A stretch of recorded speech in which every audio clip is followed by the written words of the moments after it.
Providence Wellness Watch from Providence Orthopedic Institute on relieving joint pain.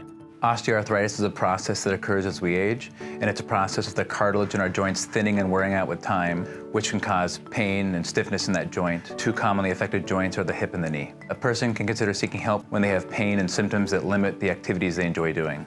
Treatment options for hip and knee arthritis typically start conservatively with working on weight loss, low-impact exercise, or over-the-counter medications. Next steps can include one of various injection options, formal physical therapy, or for knees, sometimes we do bracing. Eventually, if all of those fail, then we consider joint replacement surgery. Providence has several hospitals and surgery centers in the local area that are total joint accredited. Joint replacement surgery is a great surgery with excellent outcomes to alleviate pain and improve someone's function. And most patients' biggest regret is they waited too long to consider surgery.